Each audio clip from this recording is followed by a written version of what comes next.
दोस्तों, जब भी भारत में जाति की बात होती है तो पूरा समाज जैसे हिल उठता है। जाति हमारी सामाजिक संरचना का इतना गहरा हिस्सा रही है कि इसे नज़रअंदाज करना लगभग नामुमकिन है।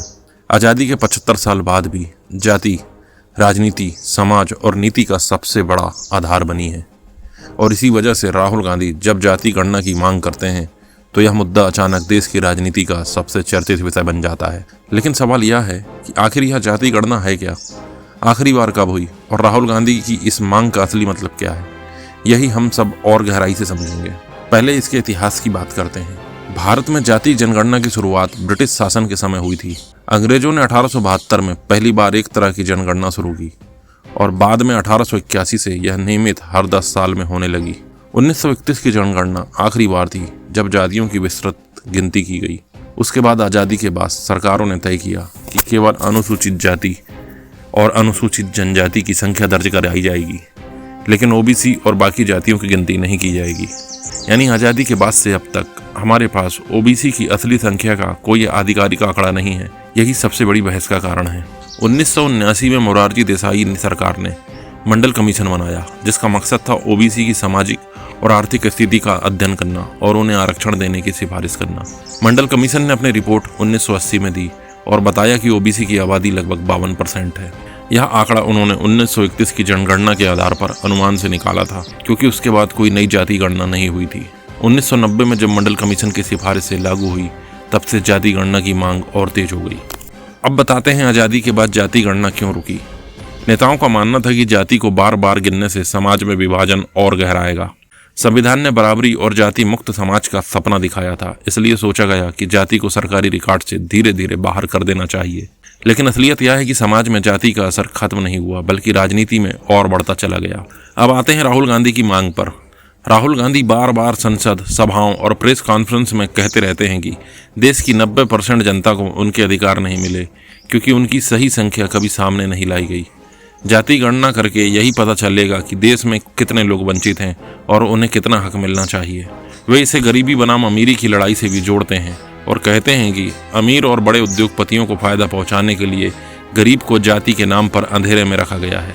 राहुल गांधी की रणनीति साफ है। वे ओबीसी और पिछड़े वर्ग के वोट बैंक को अपने पक्ष में जोड़ना चाहते हैं, खासकर इसलिए क्योंकि लोकसभा में 300 से ज्यादा सांसदों की बड़ी संख्या ओबीसी समुदाय से आती है। यह मांग सिर्फ राहुल गांधी तक सीमित नहीं है। बिहार के मुख्यमंत्री नीतीश कुमार ने 2022 में जाति आधारित जनगणना करवाई और उसका डेटा जारी किया। तेजस्वी यादव, अखिलेश यादव, मायावती जैसे नेता भी लंबे समय से इसे उठाते रहे हैं। राहुल गांधी ने इसे राष्ट्रीय मुद्दा बनाकर कांग्रेस को भी इस बहस में लाकर खड़ा कर दिया है। क्यों अहम है यह मुद्दा? क्योंकि जाति के बिना समाज का असली ढांचा सामने नहीं आता। सरकारें जितना बजट बनाती हैं वह जातियों के वास्तविक आंकड़ों पर आधारित नहीं होता। बिना आंकड़ों के सामाजिक न्याय अधूरा है और राजनीति में जो दावा किया जाता है कि सबको बराबर अवसर दिए जा रहे हैं, वह साबित नहीं किया जा सकता। विरोधियों का कहना है कि राहुल गांधी की यह मांग राजनीतिक हथियार है ताकि भाजपा को ओबीसी मुद्दे पर घेरा जा सके। कई लोग मानते हैं कि कांग्रेस ने दशकों तक शासन किया लेकिन जाति गणना का मुद्दा नहीं उठाया, और अब जब कांग्रेस कमजोर है तो इसे ओबीसी को साधने के लिए इस्तेमाल किया जा रहा है। दोस्तों, अगर जाति गणना हो जाती है तो इसका असर केवल कागज पर नहीं रहेगा, बल्कि सीधा सीधा करोड़ों लोगों की जिंदगी पर पड़ेगा। अभी तक हम केवल अनुमान से जानते हैं कि कौन सी जाति कितनी बड़ी है, किनके पास कितनी ताकत है और किसे कितना हक मिलना चाहिए। लेकिन जब जातियों की गिनती पूरी तरह से सामने आ जाएगी तो देश की राजनीति, समाज और नीतियों की दिशा बदल सकती है। आज सरकारें योजनाएं बनाती तो हैं, लेकिन जातियों का असली डेटा नहीं होने के कारण वे नीतियां अधूरी रह जाती हैं। जिससे ओबीसी को 27% आरक्षण मिला है, लेकिन असल में उनकी आबादी कितनी है इसका कोई ठोस आंकड़ा नहीं है। अगर जाति गणना होती है तो सरकारों को यह पता चलेगा कि कौन सा वर्ग कितना बड़ा है और उसकी क्या स्थिति है। नीतियां अब अनुमान पर नहीं बल्कि ठोस तथ्यों पर आधारित होंगी। बहुत से गरीब और पिछड़े वर्ग के लोग दावा करते हैं कि उन्हें आरक्षण या सरकारी नौकरी का पूरा फायदा नहीं मिलता। जाति गणना से यह साफ हो जाएगा कि किन किन जातियों को असल में लाभ मिल रहा है और किन्हें नहीं। उदाहरण के तौर पर देखिए, अगर कोई छोटी जाति ओबीसी में आते हुए भी उपेक्षित है तो उसके लिए अलग योजनाएं बनाई जा सकती हैं। यानी शिक्षा और नौकरी का हक अब सब और समान रूप से बांटा जा सकेगा। अक्सर देखा गया है कि बड़ी जातियां जो पहले प्रभावशाली हैं, आरक्षण और सरकारी योजनाओं का ज्यादा फायदा उठा लेती हैं। जाति गणना से यह पता लगेगा कि असली वंचित कौन है। इससे योजनाएं सीधे उन तक पहुंचेंगी जिन्हें उनकी सबसे ज्यादा जरूरत है। यानी जो लोग अब तक पीछे रह गए थे उन्हें मुख्य धारा में लाने का मौका मिलेगा। जाति गणना से हमें पता चलेगा कि कौन सी जाति किस स्तर पर खड़ी है शिक्षा, रोजगार और आय के मामले में। इससे सरकारें और समाज सुधारक कदम उठा सकेंगे। अब असली तस्वीर सामने आएगी तो समाज में बराबरी की ओर बढ़ना आसान होगा। यानी यह कदम समानता की दिशा में एक मजबूत ईंट साबित हो सकता है। अभी तक राजनीतिक दल जाति को केवल वोट बैंक की तरह इस्तेमाल करते रहे हैं, लेकिन अगर सही आंकड़े आ गए तो उन्हें मजबूर होना पड़ेगा कि वे केवल नारों से काम न चलाएं, बल्कि वाकई में योजनाएं बनाएं। विपक्ष भी सरकार से सवाल कर पाएगा कि फला जाति की आबादी इतनी है, लेकिन उन्हें इतने कम फायदे क्यों मिले। यानी जाति गणना राजनीति को जवाबदेह बना देगी। जब असली संख्या सामने आएगी तो ओबीसी और दलित समुदाय को और मजबूत आवाज मिलेगी। अभी तक उन्हें केवल अनुमान के आधार पर अधिकार दिए गए हैं। जाति गणना उनके लिए कानूनी और राजनीतिक ताकत का सबूत बन जाएगी। इससे उनका प्रतिनिधित्व संसद, विधानसभा और नौकरशाही में मजबूत होगा। अभी जाति की राजनीति छुपे तौर पर होती है। हर पार्टी जाति समीकरण देखकर टिकट बांटती है, लेकिन यह डेटा जनता से छुपाया जाता है। जाति गणना होने पर यह सब खुलकर सामने आएगा। जनता को पता होगा कि असली तस्वीर क्या है। यानी राजनीति और समाज में पारदर्शिता बढ़ेगी। जब सरकारों के पास सही डेटा होगा तो वे विकास योजनाओं को ज्यादा बेहतर ढंग से लागू कर सकेंगी। उदाहरण, अगर किसी खास जाति में शिक्षा का स्तर बहुत कम है तो वहां विशेष छात्रवृत्ति योजना लाई जा सकती है। अगर किसी जाति की गरीबी दर बहुत ज्यादा है तो उसके लिए खास गरीबी उन्मूलन कार्यक्रम शुरू किए जा सकते हैं। यानी विकास अब सबको बराबर हिस्सा देने वाला होगा। अभी राजनीति में कुछ बड़ी जातियां ही हावी रहती हैं, लेकिन जब डेटा सामने आएगा तो छोटी जातियां भी अपनी आबादी और हक के आधार पर नए नेता खड़े कर पाएंगी। इससे लोकतंत्र में नए और विविध नेतृत्व का जन्म होगा।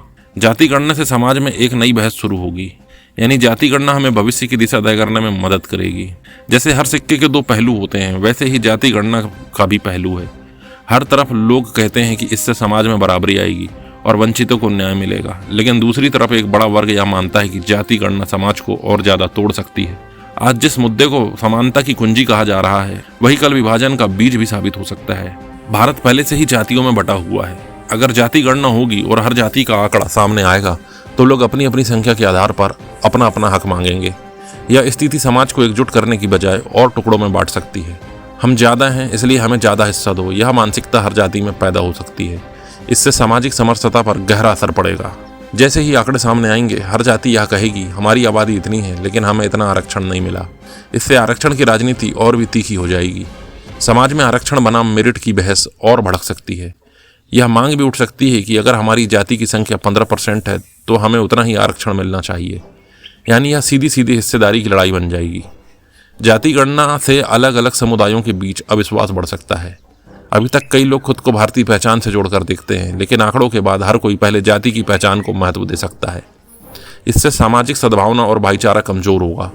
भारत की ताकत उसकी विविधता में एकता रही है, लेकिन जाति डेटा इसे कमजोर कर सकता है। अभी भी पार्टियां टिकट बांटते समय जाति समीकरण देखती हैं, लेकिन जब असली आंकड़े सामने होंगे तो यह और भी ज्यादा खुलेआम होगा। हर पार्टी जाति गणना का हवाला देकर केवल जातिगत वोट बैंक की राजनीति करेगी। इससे राजनीतिक विकास और विचार से हटकर सिर्फ जाति और वोट पर टिक जाएगी। यानी लोकतंत्र का स्तर और नीचे गिर जाएगा।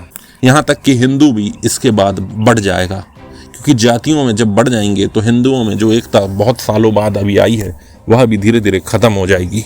विकास के असली मुद्दे पीछे छूट जाएंगे। बेरोजगारी, शिक्षा, स्वास्थ्य, महंगाई ये असली मुद्दे हैं। लेकिन जाति गणना के बाद पूरा फोकस कौन सी जाति कितनी है और किसे क्या मिला पर चला जाएगा। यह बहस इतनी तेज होगी कि बाकी मुद्दे हाशिए पर चले जाएंगे। यानी सरकारें भी विकास की बजाय केवल जाति समीकरण को साधने में लग जाएगी। आरक्षण की लड़ाई और जटिल होगी। मान लीजिए किसी जाति की आबादी 12% है, लेकिन उसका आरक्षण केवल 5% है। वो कोर्ट और सड़क दोनों पर लड़ाई छेड़ सकते हैं। इससे सामाजिक तनाव और कानूनी संकट दोनों खड़े होंगे। अमीर बनाम गरीब की बजाय जाति बनाम जाति की लड़ाई होगी। असली समस्या अमीरी और गरीबी की है, लेकिन जाति गणना के बाद पूरा फोकस जाति बनाम जाति पर शिफ्ट हो जाएगा। गरीब चाहे किसी भी जाति का हो, वह पीछे छूट जाएगा। अमीर जातियों के लोग भी संख्या के आधार पर ज्यादा अधिकार मांग सकते हैं। यानी असली मुद्दा आर्थिक असमानता और दब जाएगा। आंकड़े सामने आने के बाद कई जातियां आंदोलन कर सकती हैं, हमें आरक्षण दो, हमारी संख्या ज्यादा है, हमें अलग दर्जा दो। इस तरह के आंदोलन देश भर में फैल सकते हैं। इससे कानूनी व्यवस्था की स्थिति बिगड़ सकती है। सामाजिक हिंसा और जाति संघर्ष का खतरा बढ़ सकता है। जाति गणना करना आसान नहीं है। भारत में हजारों जातियां और उपजातियां हैं और हर राज्य में उनके नाम अलग हैं, उनकी परिभाषाएं अलग हैं। डेटा इकट्ठा करना, उसे सत्यापित करना, सही रिपोर्ट बनाना बहुत मुश्किल काम है। इसमें भ्रष्टाचार और गड़बड़ी की भी संभावना है। यानी यह अभ्यास तकनीकी रूप से भी बेहद जटिल होगा। इससे राजनीति में ध्रुवीकरण होगा। भाजपा कहेगी कि यह समाज को तोड़ने की साजिश है। कांग्रेस और अन्य दल के लोग कहेंगे कि यह सामाजिक न्याय का कदम है। यानी पूरा चुनावी माहौल जाति के इर्द गिर्द घूमेगा। इससे धार्मिक ध्रुवीकरण की तरह ही जाति ध्रुवीकरण भी गहराएगा। राष्ट्रीय एकता पर भी इसका असर होगा। भारत को हमेशा एक राष्ट्र के रूप में देखा गया है। लेकिन अगर हर जाति अपनी संख्या और अधिकार पर जोर देगी तो यह राष्ट्रीय एकता के खिलाफ भी जा सकता है। लोग पहले खुद को भारतीय कम और जाति का सदस्य ज्यादा समझने लगेंगे। इससे राष्ट्रवाद की भावना कमजोर होगी। जाति गणना के फायदे जरूर हैं, लेकिन इसके खतरे भी उतने ही बड़े हैं। यह समाज को जोड़ भी सकती है और तोड़ भी सकती है। यह वंचितों को न्याय भी दिला सकती है और जाति संघर्ष भी बढ़ा सकती है। यह सरकारों को जवाबदेह भी बना सकती है और राजनीति को पूरी तरह जाति आधारित भी कर सकती है। इसलिए जाति गणना एक दोहरी तलवार है। भारत में राजनीति का सबसे बड़ा फार्मूला क्या है? जाति और संख्या। जी हाँ, यहाँ चुनाव जीतने के लिए केवल अच्छे भाषण या घोषणाएं काफ़ी नहीं होती, बल्कि जातियों की गिनती और उनके वोट बैंक का सही हिसाब किताब रखना पड़ता है। यही कारण है कि जाति गणना राजनीति के लिए सिर्फ एक सामाजिक पहल नहीं, बल्कि पावर का सीधा गणित है। अब सवाल है, नेता लोग इस जाति गणना का इस्तेमाल कैसे अपने फायदे के लिए करते हैं? आपको सबसे पहले कांग्रेस और राहुल गांधी की रणनीति बताते हैं। राहुल गांधी लगातार कहते हैं कि जाति गणना गरीबों का हक दिलाने के लिए जरूरी है, लेकिन राजनीतिक नजरिए से यह उनके लिए ओबीसी वोट बैंक साधने का तरीका है। भाजपा की सबसे बड़ी ताकत यही है कि उसने ओबीसी समुदाय को अपने साथ जोड़ लिया है। कांग्रेस लंबे समय से ओबीसी वोट खो चुकी है। अब राहुल गांधी इस मुद्दे के जरिए कांग्रेस को फिर से सामाजिक न्याय का झंडा बरदार दिखाना चाहते हैं। यानी जाति गणना कांग्रेस के लिए पुनर्जीवन की रणनीति है। भाजपा कहती है सबका साथ सबका विकास जाति से ऊपर है, लेकिन असलियत यह है कि भाजपा भी जाति समीकरण का खूब इस्तेमाल करती है।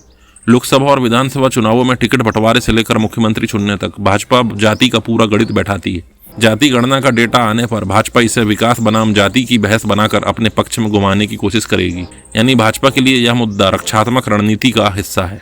अब क्षेत्रीय दलों का खेल समझ लीजिए। समाजवादी पार्टी, आरजेडी, जेडीयू जैसे दल तो पूरी तरह ओबीसी और जाति राजनीति पर टिके हुए हैं। लालू यादव, मुलायम सिंह यादव, नीतीश कुमार, इन नेताओं की ताकत ही जाति समीकरण रही। इनके लिए जाति गणना का मतलब है अपनी राजनीति को और मजबूत करना। नीतीश कुमार ने बिहार में जाति आधारित सर्वे कराया और इसे अपनी सबसे बड़ी उपलब्धि बताया।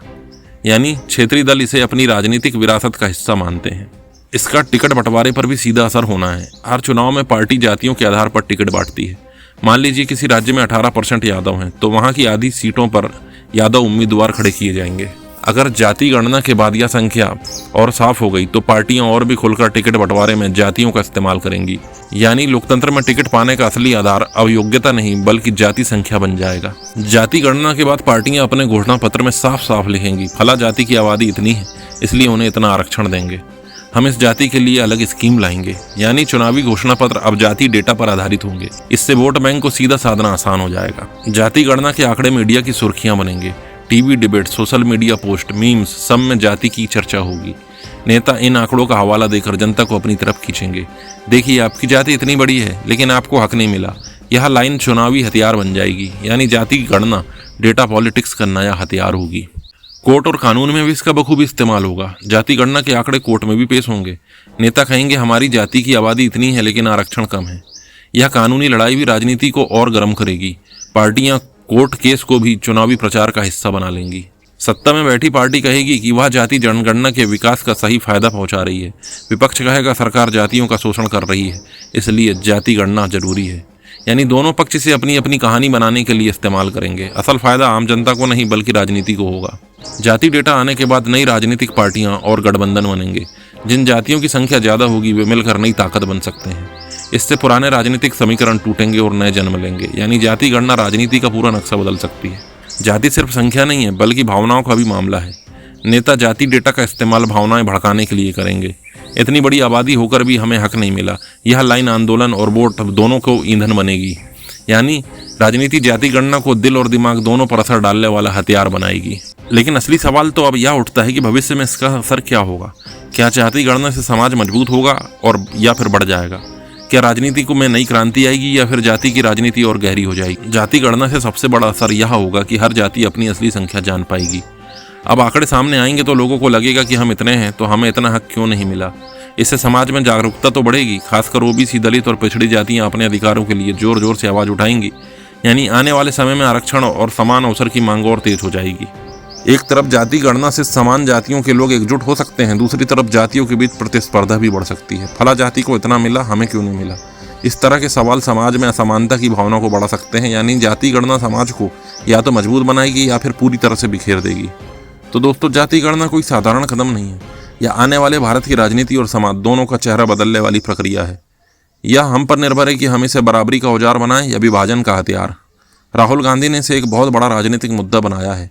भाजपा और अन्य दल इसे अपने अपने हिसाब से साधने की कोशिश कर रहे हैं, लेकिन असली सवाल यह है, क्या भारत जाति गणना से और मजबूत होगा या फिर बढ़ जाएगा? इसका जवाब हमें भविष्य ही देगा।